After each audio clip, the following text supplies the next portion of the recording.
بسم اللہ الرحمن الرحیم الحمد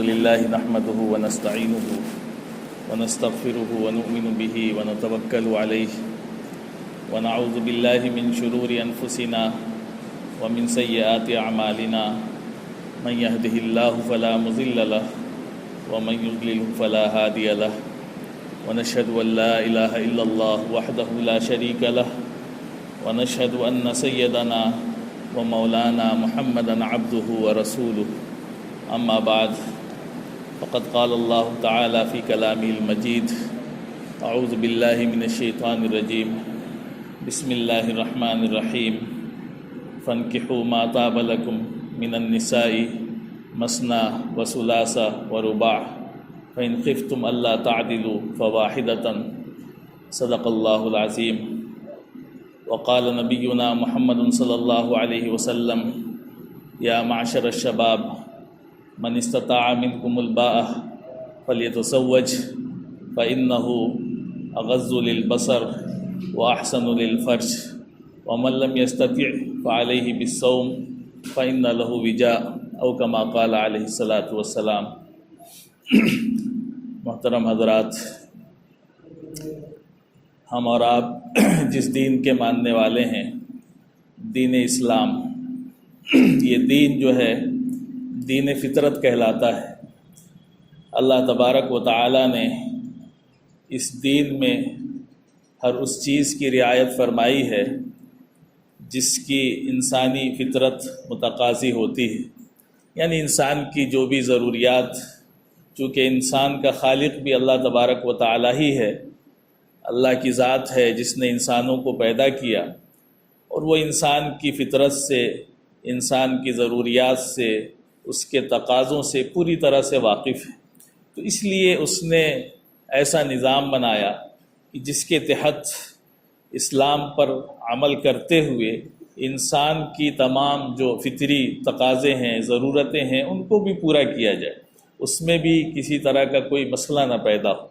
ایسا نہیں ہے کہ اسلام میں اگر نماز پڑھنا عبادت ہے تو اللہ تبارک و تعالیٰ نے انسان کے اندر خواہش رکھی ہے، بھوک کی، اس کو کپڑا پہننے کی ضرورت رکھی ہے، تو اگر یہ عمل کرے گا تو یہ عبادت نہیں ہوگا، یہ ثواب نہیں ہوگا۔ نہیں، یہ دین فطرت ہے۔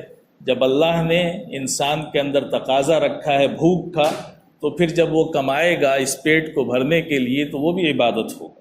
اسی طرح سے پہننے کے لیے اس کی ضرورت یا اور جو بھی ضروریات ہیں، تو اسی طرح سے جو انسان کی فطرت ہے، جو تقاضے ہیں، ان میں سے ایک اس کی فطرت میں اللہ تبارک و تعالیٰ نے خواہش بھی رکھی ہے کہ جب بچہ ہوتا ہے، بڑا ہوتا ہے، انسان کے لیے دو خوشیاں بڑی اہم ہوتی ہیں۔ جب انسان کے گھر میں بچے کی ولادت ہوتی ہے تو اس کے لیے بڑی خوشی کی بات ہوتی ہے، اور بہت خوش ہوتے ہیں والدین جس کے گھر میں بچے کی ولادت ہوتی ہے۔ اور پھر اس کے بعد وہ بچہ بڑھتا ہے، ترقی کرتا ہے، اور آگے بڑھتے بڑھتے وہ جوانی کی عمر کو پہنچ جاتا ہے، اور پھر ایک وقت ایسا آتا ہے کہ اس کے نکاح کی ضرورت پیش آتی ہے، تو اس وقت بھی والدین کو بڑی خوشی ہوتی ہے جب وہ اس کا نکاح کرتے ہیں۔ تو بہرحال آج آپ سے جو بات کرنی ہے نکاح کے متعلق ہی کرنی ہے، اس لیے کہ ابھی تو عید کی خوشی گئی تھی اور اس کے بعد خوشیاں ہی خوشیاں چل رہی ہیں، یعنی شادیاں چل رہی ہیں۔ اس وقت شادیوں کا سیزن ہے، اور روزانہ گاؤں سے لے کر کے شہر تک ہر جگہ شادیاں ہو رہی ہیں، اور شادی کے معنی ہی آتے ہیں خوشی کے۔ شادی بنا ہے شاد سے، اور شاد کہتے ہیں خوشی کو، شادمانی۔ تو بہرحال اس کے متعلق کہ ہمارا جو دین ہے وہ انسانی فطرت کے ہر تقاضے کو پورا کرتا ہے اور اس کا پورا لحاظ رکھتا ہے، اس لیے شریعت نے نکاح کو بھی بڑا اہم بنایا ہے۔ اللہ تبارک و تعالیٰ نے قرآن پاک میں اس کا باقاعدہ حکم فرمایا کہ فَانْكِحُوا مَا طَابَ لَكُم مِّنَ النِّسَاءِ مَثْنَىٰ وَثُلَاثَ وَرُبَاعَ۔ فرمایا کہ دیکھو تم نکاح کرو عورتوں سے، فرمایا کہ تم عورتوں سے نکاح کرو، اور فرمایا کہ دو عورتوں سے نکاح کرو، تین سے کرو، چار سے کرو، اور فرمایا کہ فَإِنْ خِفْتُمْ أَلَّا تَعْدِلُوا اور اگر تم انصاف نہیں کر سکتے ہو، یعنی اگر آپ 2 شادی کریں، 3 شادی کریں، 4 شادی کریں، لیکن انصاف نہیں کر سکتے ہیں، فواحدۃ، تو پھر ایک ہی کرنا، ایک سے زیادہ مت کرنا. یہ اللہ تبارک و تعالیٰ نے فرمایا ہے قرآن میں. تو بہرحال نکاح کا حکم ہے، اور گویا کہ 4 شادیوں تک اللہ تبارک و تعالیٰ نے اجازت دی کہ ایک ایمان والا جو ہے 4 شادیاں زیادہ سے زیادہ کر سکتا ہے، لیکن یہ بھی اس وقت جب اس کو پورا یقین ہو، اطمینان ہو کہ اگر وہ ایک سے زیادہ شادی کرے گا تو کسی بھی بیوی کے حق میں کوتاہی نہیں کرے گا. اور اگر ایسا کرے گا تب تو بڑے خطرے کی بات ہے. تو اللہ نے پہلے ہی فرما دیا کہ بس فواحدۃ، ایک ہی کرنا، اس سے آگے بڑھنے کی کوشش مت کرنا. اس لیے کہ ایک سے زیادہ کیا آپ نے اور دونوں بیویوں میں انصاف نہیں کیا، یا 3 ہیں 4 ہیں ان میں انصاف نہیں کیا، تو قیامت کے دن بڑی سخت پکڑ کے لیے اس کو تیار رہنا پڑے گا. اللہ تعالیٰ وہاں حساب لے گا. تو بہرحال نکاح جو ہے وہ ہماری شریعت کا بڑا اہم حکم ہے، اور گویا کہ اہم عبادت ہے نکاح کرنا، اور تمام انبیاء کرام کی سنت ہے. نکاح جو ہے تقریباً تمام انبیاء کرام کی سنت ہے. اس لیے اللہ کے نبی صلی اللہ علیہ وسلم نے فرمایا کہ 4 من السنن المرسلین، فرمایا کہ 4 چیزیں ایسی ہیں جو انبیاء کی سنتیں ہیں. ایک اس میں سے حیا کرنا ہے، یعنی حیا جو ہے وہ بڑی اہم عبادت ہے کہ انسان بے حیا نہ ہو، اس کے اندر بے حیائی کا مادہ نہ ہو بلکہ حیا والا ہو. اس لیے کہ اگر بے حیا ہے تو فرمایا کہ اذا لم تستحی ففعل ما شئت، اگر آپ کے اندر حیا نہیں ہے، آپ بے حیا ہیں، حیا کے مادے سے خالی ہیں، تو جو چاہیں آپ کر سکتے ہیں. تو جو بے حیا ہوگا کچھ بھی کر سکتا ہے. تو یہ تمام انبیاء کی ایک سنت ہے حیا. اس لیے اللہ کے وسلم نے خاص طور سے حدیث میں فرمایا کہ الحیاء شعبۃ من الایمان، کہ حیا جو ہے ایمان کا بڑا اہم اور بڑا خاص شعبہ ہے.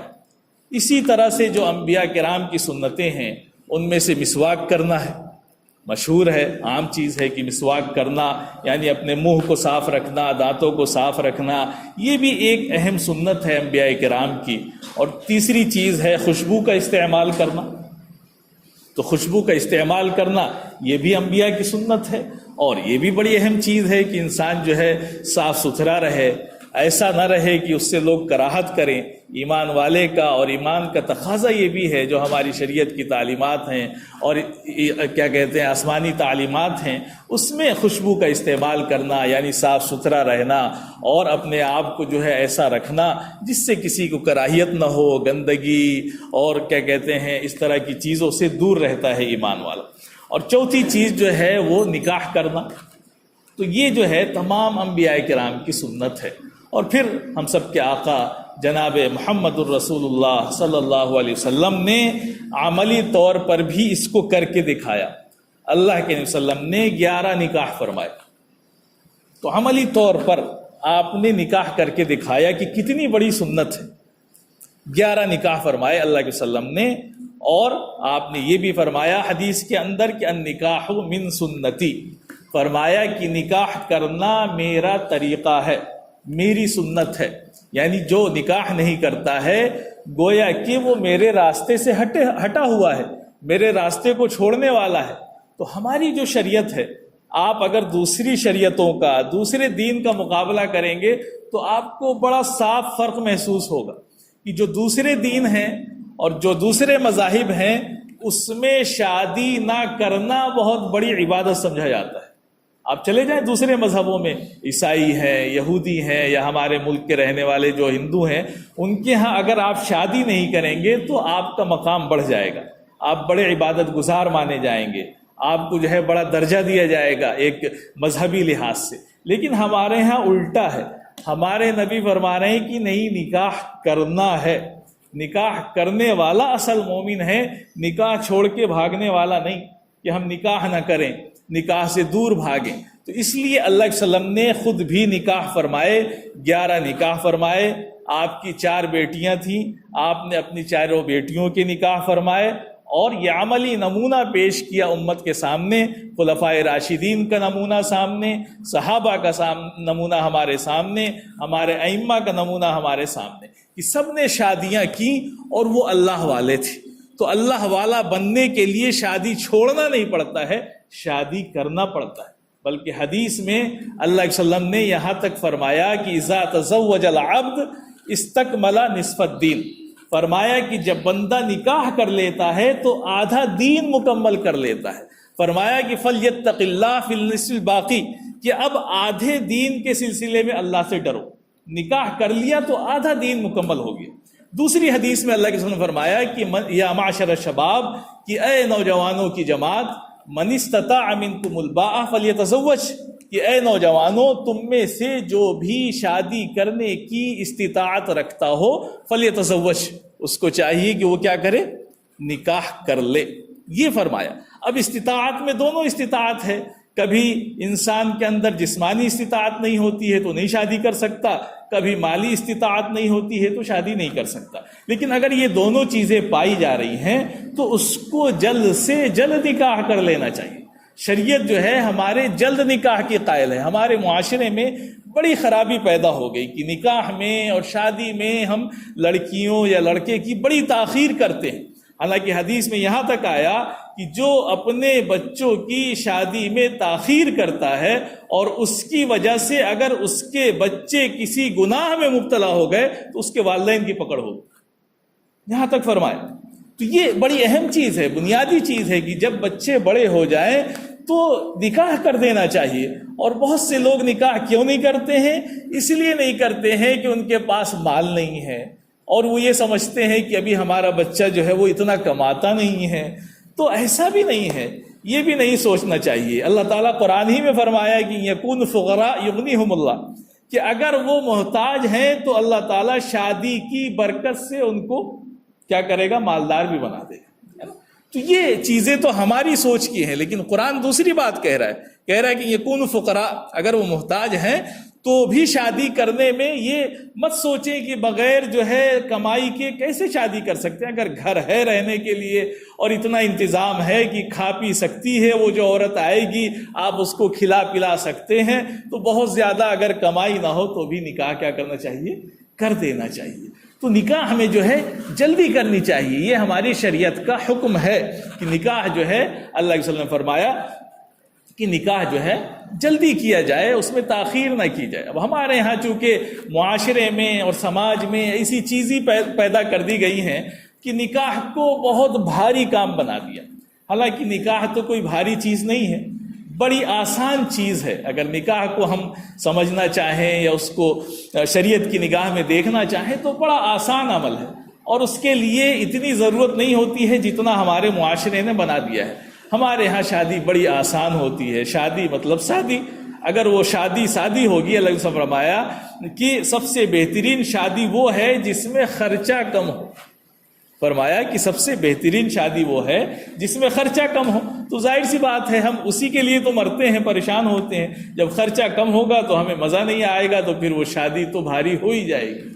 تو شادی بھاری اسی لیے ہو جاتی ہے کہ معاشرے نے ایسی چیزیں پیدا کر دی ہیں جس کی وجہ سے معاشرہ بندھ گیا ہے کہ اگر یہ چیزیں نہ ہو تو ہم شادی کیسے کریں گے اپنے لڑکے کی یا لڑکی کی۔ تو بہرحال شریعت کی بات چل رہی تھی کہ ہمارے دین میں جو ہے بڑی آسانی ہے۔ اب اگر نکاح کو دیکھیں کہ نکاح کی بنیادی چیزیں کیا ہیں، تو نکاح میں صرف 2 فرض ہیں۔ کتنے فرض ہیں نکاح میں؟ صرف 2 فرض ہیں۔ ایک فرض ہے ایجاب و قبول، اور دوسرا فرض ہے 2 گواہوں کا ہونا۔ یہ 2 چیزیں فرض ہیں۔ ایجاب و قبول کا مطلب ہوتا ہے کہ کوئی پیشکش کرے، دوسرا اس کو قبول کر لے، اس کا مطلب ہوتا ہے ایجاب اور قبول۔ یعنی اگر لڑکی کی طرف سے پیشکش ہوئی، اس نے کہا کہ میں آپ سے نکاح کرنا چاہتی ہوں، اور لڑکے نے کہہ دیا کہ میں نے قبول کر لیا، تو ہو گیا ایجاب اور قبول۔ یہ جو چیز ہے یہ فرض ہے، ایجاب اور قبول۔ اب یہ کسی کی موجودگی میں ہونا ضروری ہے، جس کو ہم گواہ کہتے ہیں۔ یعنی کم سے کم نکاح کے درست ہونے کے لیے 2 مسلمان مرد عاقل بالغ کا ہونا ضروری ہے۔ اگر یہ نہیں ہے، کوئی چھپ کر کے آپس میں لڑکے اور لڑکی مل کر کے کہہ دیں بھائی ایجاب قبول کر لیں، تو یہ نہیں مانا جائے گا، یہ نکاح منعقد نہیں ہوگا، شریعت کی نگاہ میں یہ نکاح درست نہیں ہوگا۔ تو اس لیے 2 چیزیں تو فرض ہیں، ایک ایجاب اور قبول یعنی ایک طرف سے پیشکش اور دوسری طرف سے اس کو قبول کرنا. اب یہ کدھر سے بھی ہو سکتا ہے. لڑکا بھی کہہ سکتا ہے کہ بھائی میں آپ کو اپنے نکاح میں لینا چاہتا ہوں, لڑکی بھی کہہ سکتی ٹھیک ہے میں نے قبول کیا. یہ لڑکی بھی کہہ سکتی ہے, یا لڑکی کی طرف سے کوئی وکیل بھی کہہ سکتا ہے ذمہ دار کہ بھائی لڑکی سے اجازت لے لی, لڑکی نے اجازت دے دی اور اس نے جا کر کے لڑکے کے سامنے پیشکش کر دی, لڑکے نے قبول کر لیا. تو اسی کو ہم اصطلاح میں کیا کہتے ہیں, ایجاب اور قبول. یہ فرض ہے. اور دوسرے 2 مسلمان گواہوں کا ہونا بھی ضروری ہے, اس کے بغیر بھی نکاح درست نہیں ہوتا ہے. تو یہ 2 چیزیں تو فرض ہو گئی. تیسری چیز ایک ہے واجب. واجب جو ہے نکاح کے اندر مہر ہوتا ہے صرف, یعنی جس لڑکی سے نکاح ہو رہا ہے اس کو مہر دینا یہ واجب ہوتا ہے. تو یہ تیسری چیز ہو گئی جو واجب ہے. اب مہر کا جو مسئلہ ہے یہ بھی بڑا آسان ہے, اس کو بھی ہمارے ہاں جو ہے وہ عجیب وہ بنا دیا گیا. بہرحال تو مہر بھی بڑا آسان ہے. مہر جو ہوتا ہے وہ لڑکے کی صلاحیت کے مطابق ہوتا ہے.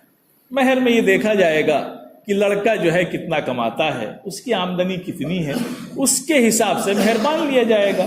اگر وہ اتنی استطاعت رکھتا ہے کہ آسانی سے 10,000 دے سکتا ہے 10,000 مان لیجیے. اگر وہ 20,000 کے لائق ہے, 50 کے لائق ہے, لاکھ 2 لاکھ 3 لاکھ کروڑ کے لائق ہے, جتنے کے لائق ہے باندھ سکتے ہیں, کوئی شریعت منع نہیں کرتی ہے. ہاں کم سے کم کی ایک قید لگائی ہے شریعت نے کہ 10 درہم سے کم نہیں ہونا چاہیے جو مہر باندھا جائے. تو 10 درہم سے کم تو نہیں ہونا چاہیے, یعنی جو چاندی کا درہم ہوتا تھا اس زمانے میں تو وہ بھی بہت کم مالیت ہوتی ہے. لیکن اس سے زیادہ کی کوئی قید نہیں ہے. حضرت عمر رضی اللہ عنہ نے اپنے زمانے میں لوگ بہت زیادہ مہر باندھ رہے تھے, تو ایک مرتبہ خلافت کے زمانے میں انہوں نے سوچا کہ مہر متعین کر دیں, بہت زیادہ لوگ مہر باندھ رہے ہیں. تو انہوں نے یہ بات کہی کہ بھائی مہر میں بڑی افراتفری مچی ہوئی ہے اور لوگ بہت زیادہ باندھ رہے ہیں, تو مہر مقرر کر دیا جائے.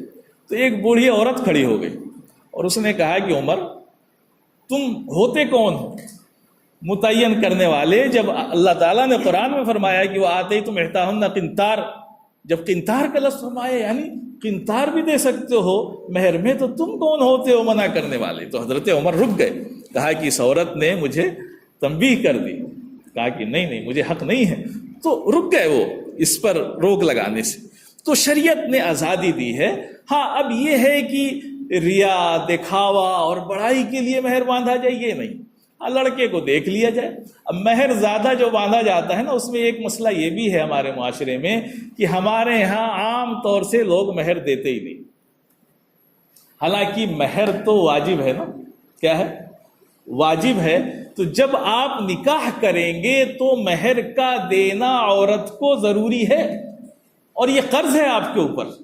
اب ہمارے معاشرے میں کیا ہے کہ مہر تو باندھ دیا بڑے شوق میں, لیکن وہ سوچتے ہیں کہ یہ تو ہماری بیوی ہے اور وہ بھی سوچتی ہے کہ یہ تو ہمارا ہی شوہر ہے, اور نہ وہ مطالبہ کرتی ہے نہ یہ دیتے ہیں. تو ایسا نہیں ہونا چاہیے. دیکھیے جب نکاح پڑھایا جاتا ہے تو اس میں 2 خانے ہوتے ہیں. لکھا ہوتا ہے مہر معجل یا مہر مؤجل, یعنی عین سے لکھا ہوتا ہے معجل اور ایک لکھا ہوتا ہے حمزہ سے مؤجل. دونوں کا مطلب الگ الگ ہوتا ہے. مہر معجل کا مطلب ہوتا ہے نقد, یعنی نقد دیں گے ہم.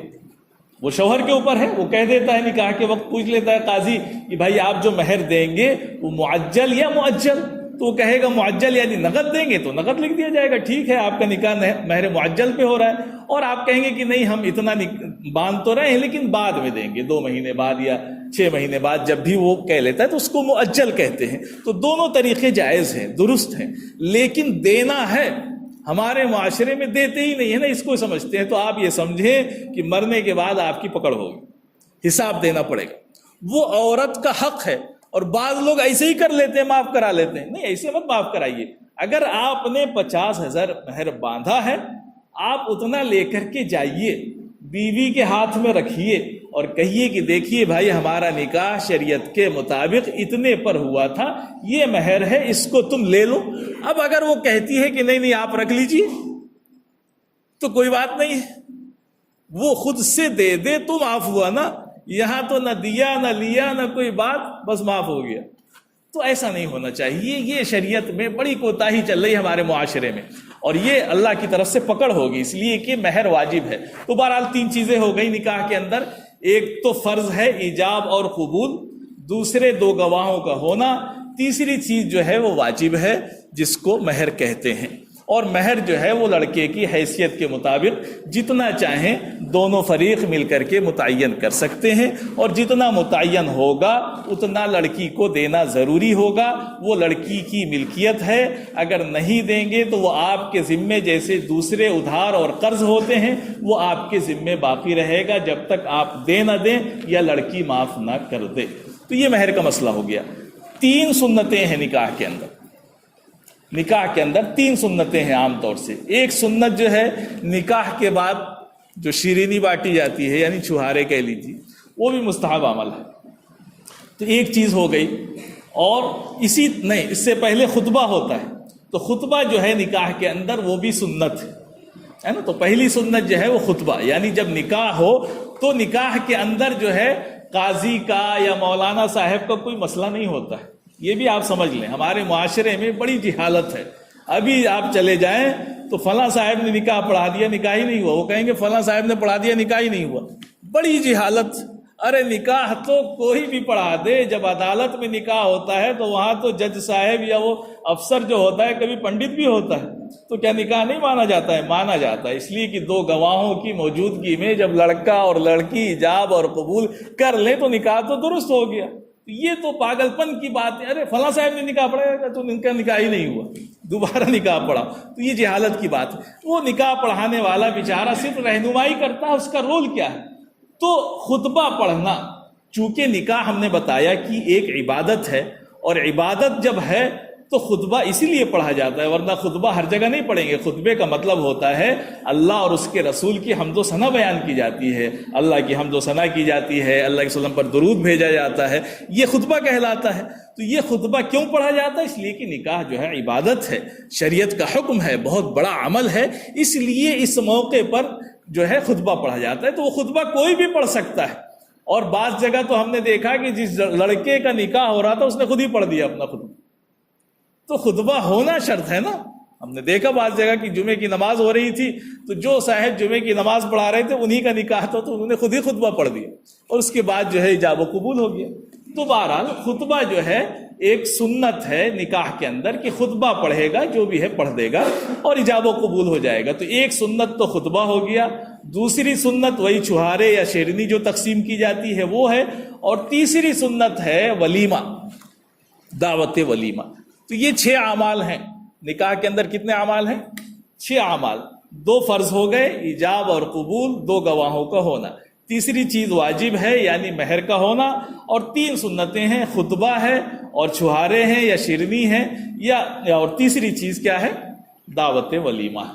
اتنی ہی سنتیں ہیں، چیزیں ہیں نکاح کے اندر، اور اس کے علاوہ جو بھی کام کرتے ہیں وہ سب شریعت سے ہٹے ہوئے ہیں، سب شریعت کے خلاف ہیں۔ اب چاہے آپ جو بھی کرتے رہیے، سال بھر کریے، ہے نا، منگنی کریے اور دنیا بھر کی جو ہے جگہ کریے، جو بھی کریے وہ آپ کی مرضی ہے، لیکن دین میں نہیں ہے، یہ دین سے سب ہٹی ہوئی چیزیں ہیں۔ تو میرے بھائیوں، نکاح کو ہماری شریعت نے بڑا آسان بنایا ہے۔ اگر ہم بھی اس کو آسان بنا لیں تو آج ہمارے معاشرے میں کتنی دشواریاں ہیں۔ آج جہالت کا معاشرہ ہمارے سامنے ہے کہ جب ہمارے گھروں میں لڑکیاں پیدا ہوتی ہیں تو باپ کا چہرہ گر جاتا ہے۔ کیوں گر جاتا ہے؟ اس لیے گر جاتا ہے کہ معاشرے نے ایسے حالات پیدا کر دیے ہیں کہ وہ فکر میں پڑ جاتا ہے کہ لڑکی پیدا ہو گئی، اب تو اس کے جہیز کا انتظام کرنا پڑے گا، اس کے نکاح کے لیے اتنا خرچ کرنا پڑے گا۔ حالانکہ شریعت نے جو بھی خرچ رکھا ہے وہ لڑکے پہ رکھا ہے۔ ولیمہ کس کو کرنا ہے؟ لڑکے کو کرنا ہے۔ چھہارے کس کو بانٹنے ہیں؟ لڑکے کو بانٹنے ہیں، لڑکی کو کچھ نہیں کرنا ہے، لڑکی والوں کو کچھ نہیں کرنا ہے۔ لڑکی والے کے لیے تو اس سے بڑا اور کیا ہوگا کہ وہ آپ کو اپنا لخت جگر دے دے، اپنی بیٹی دے دے، جس کو اس نے پیدا کیا، پالا، بڑا کیا، اس بیٹے کو آپ کے حوالے کر دے۔ اس سے بڑی اور کیا چیز ہو سکتی ہے کہ آپ اس کی جان لینے کو تیار ہیں کہ نہیں، وہ بڑی سی دعوت کرے، آپ بڑی سی بارات لے کر کے جائیں۔ یہ ساری چیزیں تو شریعت کے خلاف ہیں، شریعت اس کو پسند نہیں کرتی ہے۔ تو میرے بھائیوں، جب صحیح دین پر آئیں گے، اللہ کے وسلم کی صحیح تعلیمات پر آئیں گے تو ساری چیزیں آسان ہوتی چلی جائیں گی، اور یہ بیٹیاں جن کو آج انسان زحمت سمجھتا ہے، یہ معاشرے کے لیے رحمت بن جائیں گی۔ کتنی فضائل بیان کی اللہ کے وسلم نے کہ جو 3 بیٹیوں کی پرورش کر دے، ان کا نکاح کر دے، ان کی تعلیم و تربیت کر دے، اس کے لیے جنت واجب ہو جاتی ہے۔ لیکن یہاں معاشرے نے ساری خرابیاں پیدا کر دی. تو میرے بھائیوں ہمیں اس پر عمل کرنا ہے. ایک تو اپنے بچوں کے نکاح میں جلدی کرنی ہے اور اس بات کی کوشش کرنی ہے کہ نکاح سادہ ہو، شریعت کے مطابق ہو، دین کے مطابق ہو، اور جو فالتو چیزیں ہیں ان کو چھوڑنے کی کوشش کی جائے. اللہ کو راضی کیا جائے، اس کے رسول کو راضی کیا جائے. ہمارے رشتہ دار ناراض ہیں تو آج نہیں کل راضی ہو جائیں گے، لیکن اللہ ناراض ہو جائے گا جب اس دنیا سے جائیں گے تو ہم جواب نہیں دے پائیں گے. اللہ تبارک و تعالی ہم سب کو کہنے سننے سے زیادہ عمل کی توفیق عطا فرمائے. وآخر دعوانا